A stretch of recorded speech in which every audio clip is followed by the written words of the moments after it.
Bulldogs fans, it's another episode of the Bark Recap, round 27, the final week of NRL, and I'm going to talk a bit about the Titans game and also a little bit about the Jersey Flegg final from last weekend. I hope everyone's doing well. It's been a pretty tiring week for myself.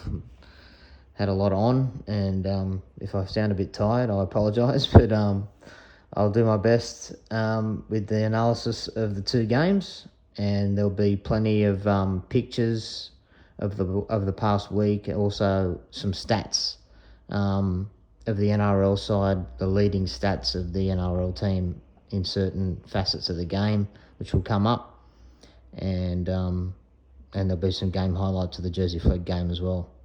Okay, let's get started with last week's Titans game in round 27. So a 34-30 loss to the Titans. It was pretty evident to see early in this game that both teams were going to throw caution to the wind with nothing to play for and play some open style football, and that's exactly how it played out. And it was entertaining to watch, and I managed to get through all the way to the end. Whereas in the past few weeks, it's been a bit of a struggle. But I actually quite enjoyed watching the game. I thought some of our play with the ball and using the ball and throwing the ball around, and even some of the crispness of the passing was quite good to see. And I kind of felt like with nothing to play for and the team's been given a bit more license, kind of like when Mick Potter came in as interim, it sort of felt a bit like that. And which at times during the year I don't think we've seen enough of, but it's still an area of our defence is just a constant issue, and it's been happening for a while and getting worse. But there were times during the game where I thought we defended well. It's just on our line, and when they're attacking inside the 20, it seemed to be the biggest issue. Anyway, going back to during the week, I must admit I was a bit sort of worried when I saw Casey Badger was the referee. I lost a bit of confidence given our history with that family officiating, but early in the game she gave the Titans an opportunity to challenge and then immediately says, "No, sorry, challenge is over." And I just thought, in terms of controlling the game, was a bit of a concern. But we made a couple of errors early on with Kikau and Reid Marnie putting in a kick on the last tackle, attacking the line, which was a nothing one. And they got possession of the ball and went downfield and scored through the Foz for his first. I did like some of the aggression in defence early on from the likes of Knight, Sutton and Thompson, especially in the middle parts of the field. It's just when the Titans got down into our attacking zone and into the 20 that we just didn't seem to react and set our line well, which has been a bit of a problem throughout the season. They did try a few things early in counts with kicks, and with nothing to play for, you can kind of take those chances and afford that sort of license to play a bit more open, which is good to see. But you like to see those things in games that matter, and be able to back those up with decent defence. And because we have nothing to play for and we knew our defence is not 100% what it should be, then we're playing for those risks where we're hoping that they come off because we're not too confident on backing it up with our defence. But once again, there was a bit of a lack of attention to detail in certain areas of the game, which has been a regular thing along with our defence throughout the year. Just the fundamentals of the game, which, they enable the opposition, good field position, and put plenty of pressure on our defence, especially our defensive line, because they're getting the ball in good positions. A couple of examples are, Wilson had a really good game, I thought, and but losing the ball, in the play the ball, and then Foran gets his second through, a weak defence. I think it was a kick-out misread in defence on his inside. But, it gave them the ball. Ockenball knocked it on after being on the field only 1 or 2 minutes. Marnie knocked the ball on attacking the line. Moran, after he scored a try, it was a pass to him. It was a bit high. It wasn't the greatest pass. A long pass. First hit up of the restart, and it's a knock on. But yeah, back on to Moran. I thought he got us on the front foot quite a few times in the game. I liked what he did as well. Fourth tackle charges where he gets us a good play of the ball, and it's just that leg speed and a quick play of the ball which enabled our kickers to put the ball into good positions on the field and try and build pressure that way. So I liked what he did. We really struggled with Tino's offloading and second phase play, which led to Brinson's try as one example. It's just the kind of forward that we really need in our side, and unfortunately there's just nothing out there. Hopefully we can work on it and try and get someone in for next year that maybe not the quality of Tino, but is going to offer us that type of forward play and create a bit of second phase, because at the moment, looking at our squad, we just don't seem to have that, especially losing Pangai Jr. as well. Thought Adokar was really good, very classy on the left side. I don't know why we persisted so long on the right side with him when Wilson was on the left. They've just swapped sides now, and it seems to have worked way better than what it was. He has that combination as well with Kikau, where it wasn't particularly used to the advantage many times with Kikau in this game, but he just is the type of player that's going to create open space for the Fox. And it did lead to one try where Kikau gave him the ball. And it was a really good try, Adokar's last try.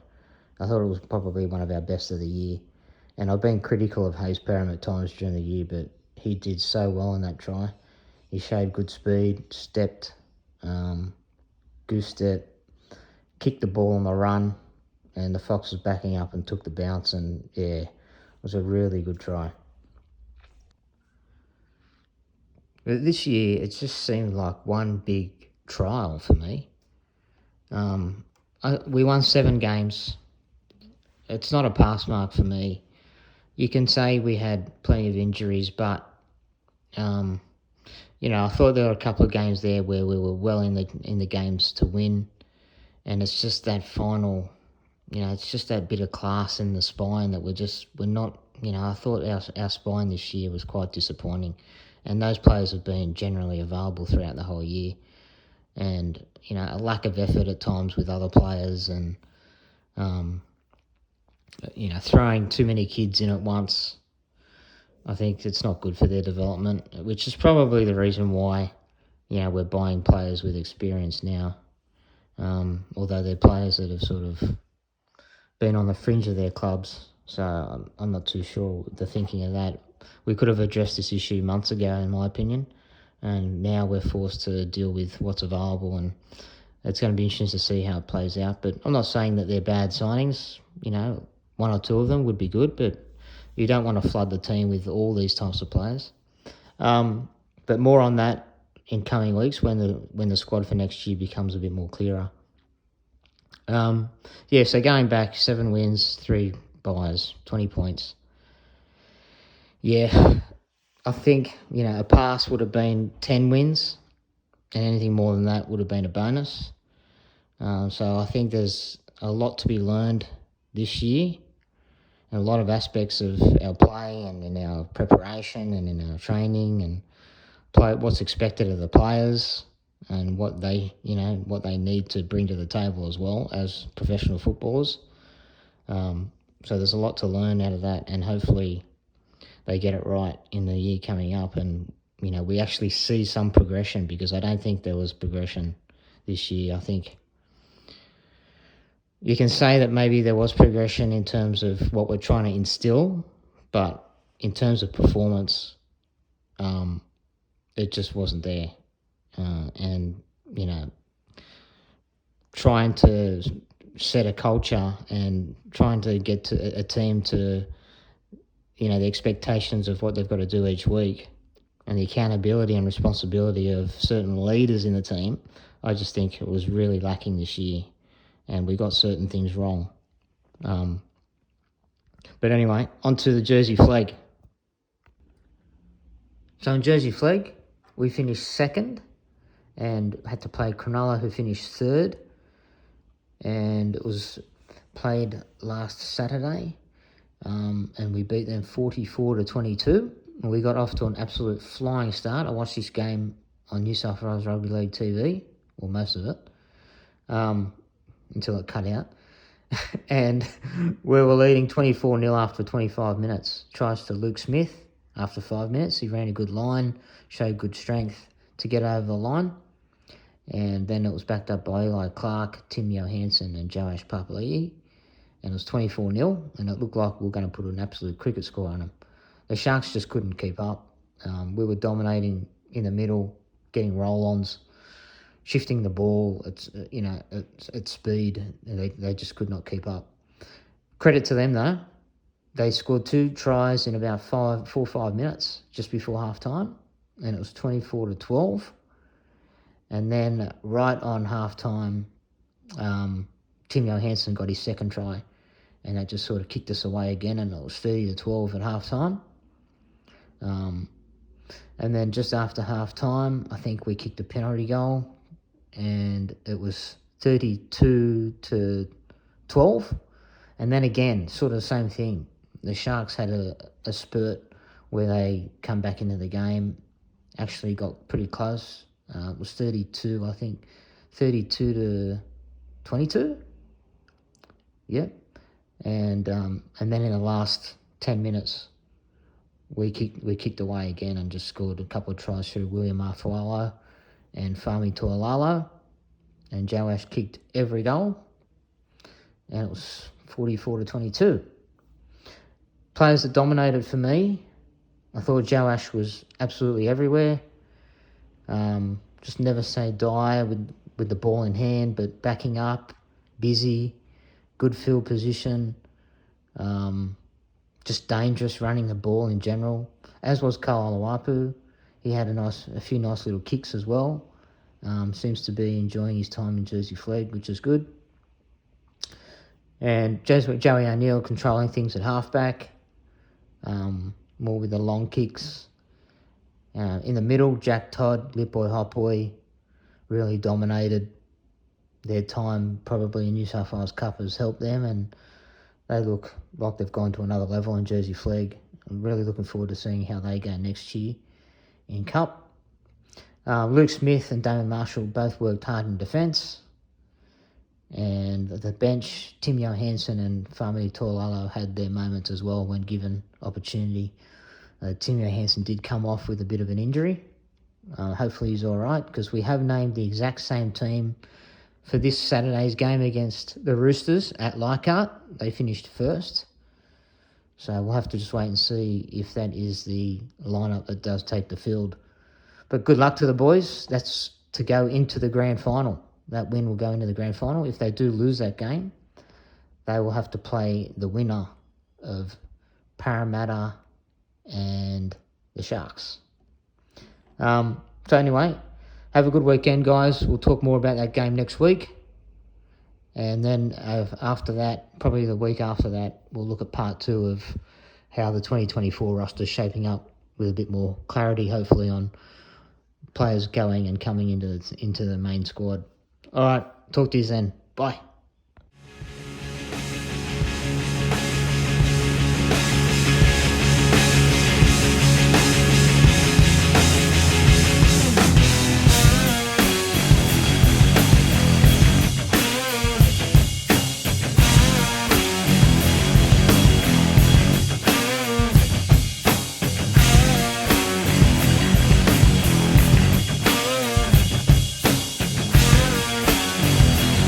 Yeah!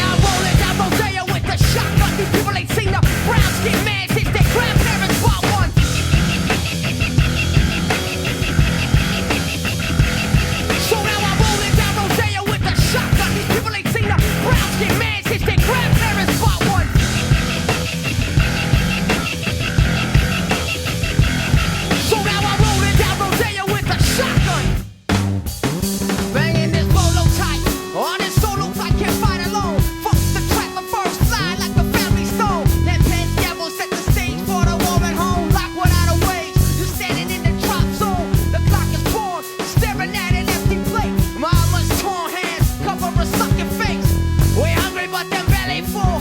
The structure is set, you never change it with a ballot ball. In the ruins, there's a network for the toxic rocks. Schoolyard, a precinct. So from the project block, process road shop, a new flesh and a factory floor.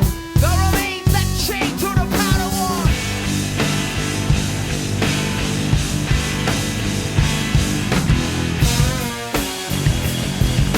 Can't waste the day when the night brings a hurt.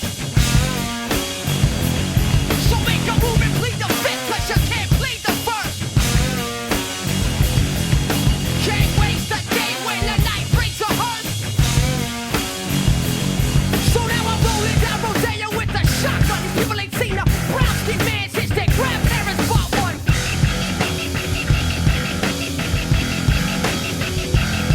Yes, I'm rolling down Rodeo with the shotgun. These people ain't seen a brown skin man since their grandparents bought one.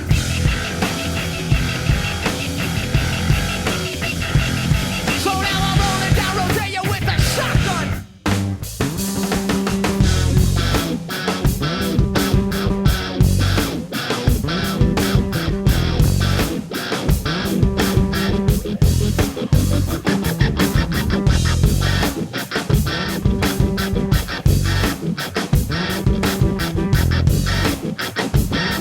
Yeah. Well, when you took the sickness shot, what's up? Let's get romantic. They ain't gonna send us captain like they did my man for heaven. So we lap it. Still talking dirt for a sweat. Love Alice said, so a bullets when I get 1,000 years. They had it too, we should be taking them. Fuck the G-Ride. I want the machines that are making them. Our target straight with a room full of arm bombs. To all the kings on the west side of dawn.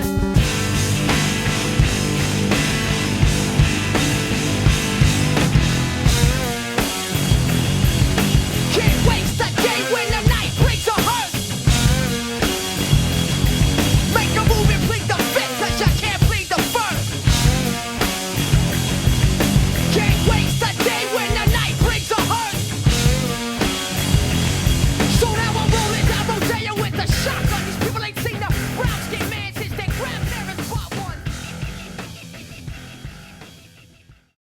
By a huge turnout of Bulldogs crowd at the end there. Anything you want to say to them and what the supporters back home? Yeah, just thanks again. Thanks for always looking after me, especially throughout my time here, especially at the start as well, being a rookie. So really appreciate you guys. I'm going to miss you guys a lot. You should have a lot of passion and always Bulldogs always have a place in my heart. So thank you very much.